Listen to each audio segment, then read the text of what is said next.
ప్రభునందు ప్రియ సహోదరి సహోదరులారా,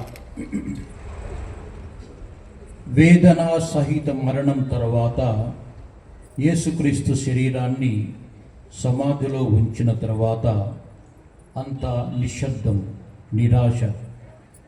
శిష్యులు చెదరిపోయారు, ఆశలు నిరాశగా మారిపోయాయి. అంతా అన్నీ ముగిసిపోయినట్లు ఎమ్మావుస్కు వెళ్ళే శిష్యుల మాటల్లో మనకు అర్థమవుతూ ఉంది. ఒకవైపు ఆశ, ఇంకొక వైపు భయం, భవిష్యత్తు మీద అనిశ్చితి, నాయకత్వం లేని శిష్యుల సమూహం. మొన్నటిదాకా అద్భుతాలు చేసి జీవితం మీద క్రొత్త ధనాన్ని చూపిన ప్రభువును చంపివేశారు. ఇప్పుడేమిటి అన్నది ప్రశ్న. లోకం నిశ్శబ్దంగా ఎదురు చూస్తోంది. దేవుని కార్యం నిశ్శబ్దంలోనే కొనసాగుతుంది. చీకటిని గెలిచినట్లు వెలుగు విస్తరించటానికి సిద్ధమవుతూ ఉంది. మరణం గెలిచినట్లు కనిపించిన జీవనలతిక వికసించడానికి సిద్ధంగా ఉంది. జీవితం మళ్ళీ మొలకెత్తడానికి సిద్ధంగా ఉంది. ప్రభువు మాటల మీద ఆశలు పెట్టుకున్న మనుష్యులను నిరాశపరచకుండా ఉదయించడానికి సూర్యుడు సిద్ధముగా ఉన్నాడు. చీకటి తెరలో వీడిపోవడానికి ఇక కొద్ది సమయమే ఉంది. నిశ్శబ్దములో దాగిన దైవ వాగ్దానం నెరవేరబోతుంది. అన్యాయం మీద న్యాయం, హింస దౌర్జన్యం మీద శాంతి సహనం, అభూత కల్పనల మీద తిరుగులేని నిజం, దౌర్జన్యం మీద దయ క్షమ, అవమానాల మధ్య సహనం, వేడుకల మీద క్షమ, మరణం మీద జీవితం ఇక గెలవబోతుంది, గెలిచింది. అదే ప్రభు పునరుత్థానం. ప్రభువు మన మధ్యలో మనకు నేర్పించినటువంటి జీవిత సత్యం. నిజానికి ప్రభు చనిపోయిన తర్వాత శిష్యులందరికీ ఒక నిరాశ. ఇక ఏమిటి, అంతా చీకటిమయమైపోయింది. అందరూ అక్కడి నుండి పారిపోయారు. ఎవరు ఒక చోట లేరు, ఒక నాయకత్వం లేదు. మరి ఏం చేయాలి? ఇలాంటి సమయంలోనే అపోస్తలులందరూ ఒక గొప్ప అంకిత భావాన్ని ప్రదర్శిస్తారు. ఈ అంకిత భావం క్రైస్తవులుగా మనందరికీ ఉండాలి. గురువులుగా, కన్యస్త్రీలుగా, క్రైస్తవులుగా మనందరికీ ఉండాలి. నాయకుడు లేడు కదా, మనమేం చేద్దాం అంటూ వారందరూ నిరాశపడి నిస్పృహతో కకావికలైపోలేదు. వారందరూ ఒక చోట చేరి ప్రార్థన చేస్తున్నారు. నిజానికి గమనిస్తే వారందరికీ కుటుంబాలు ఉన్నవి. చాలా వరకు అందరూ సంసారాలు ఉన్నటువంటి పెద్ద వాళ్ళు. ఎవరో ఒకరిద్దరికి వివాహం కాలేదు, కానీ నిజానికి శిష్యులందరికీ కూడా వివాహమైంది. వారందరూ తిరిగి వారి కుటుంబాల దగ్గరికి వెళ్ళిపోయి ఉండవచ్చు. కానీ ఇక్కడ ప్రభు వారికి నేర్పినటువంటి అంకిత భావం, వారికి చెప్పినటువంటి గొప్ప సత్యాలు వారు గుర్తుకు తెచ్చుకున్నారు. నేను మరణింపబోతున్నాను, అయితే 3వ రోజు లేస్తాను. 3వ రోజు లేచిన తర్వాత నా మహిమను మీరు కాంచగలరు అంటూ ప్రభు చెప్పినటువంటి మాట ఎక్కడో మినుకుమంటున్నటువంటి ఒక ఆశలాగా, ఒక వెలుగులాగా వారి హృదయాల్లో ఉండిపోయింది. అందుకే అందరూ ఒక చోట చేరి ప్రార్థన చేస్తున్నారు అంటూ అపోస్తల కార్యములు 1వ అధ్యాయము 14-15 వచనంలో మనం చదువుతాము. ఒక స్త్రీ మాత్రం అక్కడ ఉండకుండా సమాధి దగ్గరే ఉంటూ వచ్చింది. ఆమెకు ఎక్కడో ఒక ఆశ. ఈయన జీవించే ఉన్నాడు, ఈయన చనిపోయేవాడు కాదు, చనిపోయే వ్యక్తి కాదు, ఎంతో మహిమాన్వితుడు అంటూ ఆమె ఒక ఆశతో అక్కడే తిరుగుతూ ఉండేది. ఆ సమయంలోని ప్రభు ఆమెకు కనిపించి, ఇదిగో నీవు వెళ్ళి నా శిష్యులకు తెలియచేయి అని చెప్పడము మనం గమనిస్తాం. ఇది పునరుత్థానానికి మొట్టమొదటి సాక్ష్యం, ఒక స్త్రీ చెప్పినటువంటి సాక్ష్యం. అంటే ఒక స్త్రీ, ఆమెలో ఉన్నటువంటి ఒక ఆశ, ఆరిపోనటువంటి ఒక ఆశ, ఆరిపోనటువంటి ఒక వెలుగు ఆమెలో మనం చూస్తాం. అలాంటి వారు ఆ తర్వాత చరిత్రలో, క్రైస్తవ చరిత్రలో చాలామంది కనిపిస్తారు. ప్రభువు మీద ఒక ఆశ, ప్రభువు మీద ఎంతో ఆయన వెలుగు కోసం ఎదురు చూసేటువంటి ఒక ఆతృత, ఒక తృష్ణ, ఒక తపన మనం వారిలో కనిపిస్తూ ఉంటుంది. ఆమె మగ్దలేన మరియ. ఈమెకు ప్రభువు కనిపించి నా శిష్యులకు తెలియచేయి అని చెప్పడం మనం గమనిస్తాం. అయితే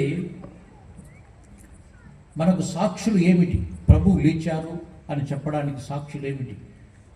ఆయన పునరుత్థానం అయ్యాడు అని చెప్పడానికి మనకు సాక్ష్యం ఏమిటి? సాక్ష్యం ఏమిటంటే, మొట్టమొదటిది, రోమను సైనికులు ఎవరినైనా సమాధి చేసిన తర్వాత ఆ సమాధి మీద, ఆ రాతి మీద వారి ముద్ర వేస్తారు. అది ప్రభుత్వము వేసినటువంటి ముద్ర. ఆ ముద్రను ఎవరైనా తొలగించినట్లయితే వారిని తలకిందులుగా వేసి సిలువ వేస్తారు. అంటే అంత కఠినమైన శిక్ష ఉంటుంది. అందుకని వారు ఎవరు కూడా దాన్ని తాకడానికి సాహసించరు. కానీ ఆ ముద్ర విరిగిపోయింది. ఉత్థానమైనప్పుడు, ప్రభు ఉత్థానమైనప్పుడు ఆ ముద్ర విరిగిపోయింది. అది అక్కడ సైనికులు గమనించారు. సైనికులు గమనించి వెళ్ళి అధికారులతో చెప్పారు. ఇక్కడ మొట్టమొదటిది రాతి మీద ముద్ర, రెండవది సైనికులు, కాపలా ఉన్న సైనికులు. కాపలా ఉన్న సైనికులు నిద్రపోవటానికి అవకాశం లేదు. వారు చేసేటువంటి విధులలో వారు ఏమాత్రం అజాగ్రత్తగా ఉండి నిద్రపోతే వారిని కూడా చంపివేస్తారు. అంతటి కఠినమైన శిక్ష వారికి ఉంటుంది.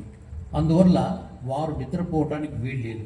నిద్రపోకుండా అలాగే కాపలా కాస్తూ ఉన్నారు. కానీ ఒక దైవికమైనటువంటి దృశ్యం అక్కడ కనిపించి, అక్కడ రాజు తొలగించబడి ప్రభు లేవటం అన్నటువంటిది వారు చూడలేకపోయారు. ఎందుకంటే వారందరూ కూడా నిద్రమత్తులో పడిపోయినట్లుగా, స్పృహ లేకుండా పడిపోయారు.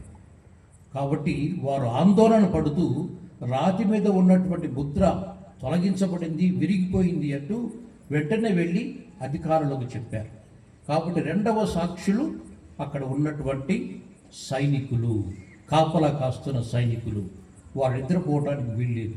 అక్కడ దైవికమైన సంఘటన జరిగింది అని వారికి తెలుసు. అందువల్లనే వారు వెళ్ళి అధికారులకు చెప్పారు. రెండవది, తొలగించబడిన రాయి. ఆ రాతిని సామాన్యముగా ఎవరు ఒక వ్యక్తి తొలగించడానికి వీల్లేదు. మన మార్పు సువిశేషంలో చదువుతాము, స్త్రీలు ముగ్గురు వెళుతూ మాట్లాడుకుంటున్నారు. మన ముగ్గురము కలిసి కూడా రాతిని తొలగించలేము, మనకు ఎవరు సహాయం చేస్తారు అంటూ వాళ్ళు మాట్లాడుకోవడం మనం గమనిస్తారు. అంటే అంత పెద్ద రాయి, ఆ రాయి తొలగించబడి ఉంది. అంటే ఏ వ్యక్తులు దాన్ని తొలగించలేదు. దైవికమైన విషయం అక్కడ జరిగింది. ఒక మహత్తు, ఒక మహిమ, ఒక అద్భుతం అక్కడ జరిగి ఆ రాయి తొలగిపోయింది. రాయి కూడా అందుకు సాక్ష్యంగా మనకు కనిపిస్తూ ఉంది. నాలుగవదిగా, లోపల ఉన్నటువంటి వస్త్రములు. సమాధిలో ఉన్నటువంటి వస్త్రములు ఎలా ఉన్నవి అంటే యోహాను చాలా జాగ్రత్తగా వివరిస్తాడు. ఆయన చాలా జాగ్రత్తగా వివరిస్తూ ఒక మాట అంటాడు. ఆ వస్త్రములు ఎలా ఉన్నవి అంటే, అప్పుడే పడక నుండి లేచినటువంటి వ్యక్తి పైకి లేచి ఆ వస్త్రాలను చాలా సంస్కారవంతముగా మడచి అక్కడ పెట్టినట్టుగా, ముఖ్యముగా తలకు చుట్టినటువంటి, మామూలుగా శవానికి తలకు చుడతారు, గుడ్డ చుడతారు. ఆ గుడ్డ ప్రక్కన సంస్కారవంతముగా మడిచి పెట్టడము ఆయన చూశాడు. చూసి ఆ విధంగా ఉన్నది. అంటే అదేదో ఎవరో శరీరాన్ని తీసుకుపోయినట్లుగా కాదు, ఎవరో నిద్ర నుంచి లేచి అవన్నీ కూడా అక్కడ భద్రపరిచి వెళ్ళిపోయినట్లుగా ఉన్నది అంటూ యోహాను మనకు వివరిస్తాడు. ఇవన్నీ కూడా మనకు సజీవమైనటువంటి సాక్ష్యాలు, క్రీస్తు ప్రభు ఉత్థానుడయ్యాడు అని చెప్పడానికి. ఆ తరువాత ఆయన మరి చాలామందికి ఆయన దర్శనం ఇవ్వటాన్ని మనం గమనిస్తాం. శిష్యులకు దర్శనం ఇచ్చాడు, అలాగే చాలామందికి దర్శనం ఇచ్చినట్టుగా పౌలు మనకు వివరిస్తాడు. అందరికంటే ముఖ్యముగా ప్రభువు యొక్క ఉత్థానాన్ని అర్థం చేసుకున్నది పునీత పౌలు ఆయన తన రక్తపు కళ్ళతో ప్రభువును చూడలేదు, స్వయం ఆయన కలువలేదు. కానీ మనకు చెప్పినట్టుగా ఆయనకు దర్శనంలో ప్రభు ఆయన కనిపించి ఆయన ఏం చేయాలో ఆయన బోధించడం మనం గమనిస్తాం. అపోస్తుల కార్యంలో మనం ఇవన్నీ కూడా చదవగలం. అయితే పౌలుడు అంటాడు, నాకు తెలిసినది ఉత్థానమైనటువంటి క్రీస్తు. ఆయన ఉత్థానమయ్యాడు. ఈ ఉత్థానం అన్నటువంటి దాన్ని నిరూపించడానికి నేను సిద్ధముగా ఉన్నాను. ఎందుకంటే ఆయన నాకు దర్శనమయ్యాడు, అలాగే చాలామందికి ఆయన దర్శనమయ్యాడు అంటూ కొరింథీయులకు రాసిన మొదటి పత్రికలో 15వ అధ్యాయంలో ఆయన వివరిస్తాడు. ఆయన జీవించి ఉన్నప్పటికీ అప్పటికి కూడా వాళ్ళు కూడా జీవించి ఉన్నారు అంటూ ఆయన సాక్ష్యం ఇస్తాడు. వీళ్ళందరికీ కూడా ప్రభువు దర్శనం ఇచ్చాడు అని చెప్పడానికి. ఈ విధముగా ప్రతి విషయంలోనూ క్రీస్తు పునరుత్థానం గురించి గట్టిగా వాదించేవాడు పునీత పౌలు. ఆయన అంటాడు, ఒక చోట ఆయన అంటాడు, క్రీస్తు లేవనెత్తబడనిచో మా బోధలు వ్యర్థము, మీ విశ్వాసము నిరుపయోగము అంటాడు. క్రీస్తు లేవనెత్తబడనిచో మేము బోధించేటువంటి మా బోధనలు వ్యర్థము, అలాగే మీరు విశ్వసిస్తున్నారు కదా, మీ విశ్వాసము వ్యర్థం. మేము బోధించేది మరణించిన క్రీస్తు గురించి కాదు, మేము బోధించేది ఉత్థానుడైన క్రీస్తు గురించి, మహిమాన్వితుడైన క్రీస్తు గురించి, మరణం మీద విజయం సాధించిన క్రీస్తు గురించి. మరణం అంటే కేవలం ఒక చావు కాదు, మరణం అంటే ఒక అన్యాయంగా తీర్పు, అలాగే ఆ కాలంలో ఉన్నటువంటి ఒక దౌర్జన్యం, ఆ కాలంలో ఉన్నటువంటి ఒక పాపస్థితి, వీటన్నిటి మీద విజయము. పునరుత్థానము అంటే కేవలం ఒక మరణము, ఒక చావు మీద మాత్రమే కాదు, ఒక వ్యవస్థ మీద ఒక విజయము, అంటే పాపస్థితి నుండి, అన్యాయపు స్థితి నుండి ప్రజలను దాటివేయించటము. ఆయన దాటిస్తూ ఆయన అంటాడు కదా, పౌలు అంటాడు కదా, ఆయన పునరుత్థానం ద్వారా మనమందరము రక్షింపబడిన వారము. కారణం ఏమిటంటే ఆయన ఉత్థానుడై మనందరిని కూడా ఉద్ధరించెను అంటూ పలు చోట్ల ఆయన చెప్పడం మనం గమనిస్తాం. కొరింథీయులకు రాసిన పత్రికలో ఆయన 15వ అధ్యాయం 3-8లో పౌలు చెప్తాడు, చాలామందికి ఆయన దర్శనం ఇచ్చెను, అకాలములో జన్మించిన నాకును ఆయన కనపడెను అని అంటాడు. అకాలంలో జన్మించడము అంటే సకాలంలో కాదు. సకాలము అని ఆయన ఉద్దేశం ఏమిటి? శిష్యులు ఆయనతో కలిసి ప్రయాణం చేయటము, ఆయనతో ఉండటము, ఆయన బోధన ఉండటము ఆయన ఉద్దేశంతో అది సకాలం. అకాలం అంటే ఏమిటి? ప్రభు మరణించిన తర్వాత నేను దురదృష్టవంతుణ్ణి, అకాలంలో జన్మించాను, అయినప్పటికీ నేను ఆయనను కాంచగలిగాను, ఆయన దర్శనం నాకు జరిగినది, అందుకే నేను సాక్ష్యం ఇస్తున్నాను అంటూ పునరుత్థానానికి గొప్ప సాక్ష్యం ఇచ్చినటువంటి వ్యక్తి పునీత పౌలు. క్రీస్తు మృత్యువు నుండి లేవనెత్తబడినచో మనకు పునరుత్థానం లేదని మీరులో కొందరు వాదించుతున్నారు, కానీ అది నిజము కాదు.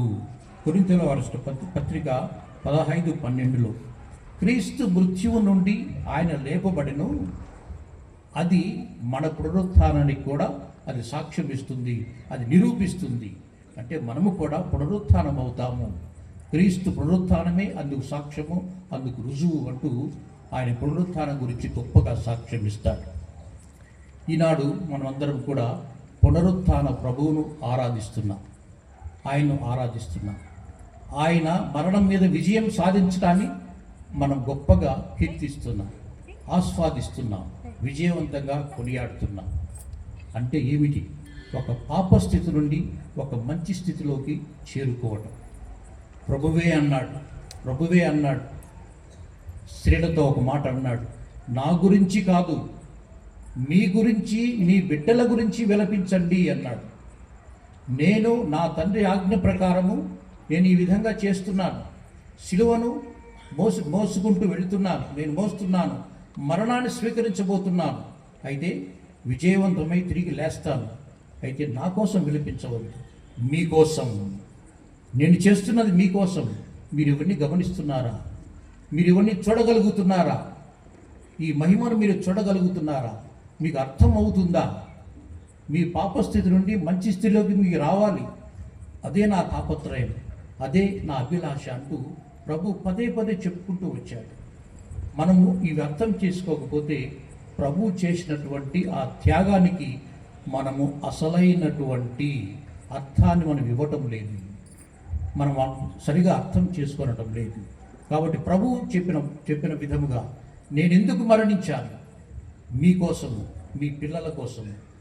మీరు పాపస్థితిలో ఉండకూడదు, మంచి జీవితంలో జీవించాలి, మంచిగా మీ పిల్లలందరినీ కూడా పెంచాలి. వారికి మంచి జీవితం అంటే ఏదో వారికి రుచి చూపించాలి, వారికి తెలియచేయాలి. పాపస్థితిలో కాదు, మంచి స్థితిలో ఉండాలి. నేను పునరుత్థానమైన క్రీస్తును, మరణించిన క్రీస్తును కాదు. అలాగే మీరు కూడా చీకటిలో కాదు ఉండవలసినది, పునరుత్థాన వెలుగులో మీరు జీవించాలి అని అంటాడు. కాబట్టి పునరుత్థాన వెలుగులో జీవించాలి అంటే మనకున్నటువంటి పాపస్థితిని విడనాడాలి, మంచి జీవితం జీవించాలి. ఈ కాలంలో ఎక్కడ చూసినా కానీ పాపస్థితి, అనిశ్చితమైనటువంటి జీవితాలు మనకు ఎదురుపడుతూ ఉంటాయి. అటువంటిప్పుడు క్రైస్తవులుగా మన బాధ్యత ఏమిటి? మనం చీకటిలో ఉన్నామా లేదా పునరుత్థాన వెలుగులో ఉన్నామా? ఆయన పునరుత్థాన వెలుగులో మనం ఉన్నాము అంటే కొన్ని విలువలు కలిగి జీవించగలగాలి, మనము, మన పిల్లలు. అదే ఆయన కోరుకునేది, అదే ఆయన మన నుండి ఆశించేది. అటువంటి మంచి జీవితం జీవించడానికి ఇప్పటి నుండి చాలా పట్టణాలు మనకు ఆయన పునరుత్థానం గురించి తెలియజేస్తాయి. పునరుత్థాన మహిమలో ఆయనకు తెలియజేసేటువంటి గొప్ప పరమ రహస్యాలను మనం వినబోతాం. ఈ వారమంతా కూడా మనం వినబోతాం. అటువంటి ఆ మంచి పట్టణాలను ధ్యానం చేస్తూ ఉత్థాన మహిమలోని గొప్పతనాన్ని మనం ఆస్వాదిస్తూ ఆయనను ఆరాధిస్తూ మరణం మీద ఆయన జయించినటువంటి గొప్ప విజయాన్ని అది మన విజయంగా భావిస్తూ మనము కూడా అలాంటి మంచి జీవితం జీవించడానికి ఆ ప్రభు సహాయాన్ని కోరుకుంటూ ఈ పునరుత్థాన మహిమలో మనం కూడా భాగం పంచుకుందాం.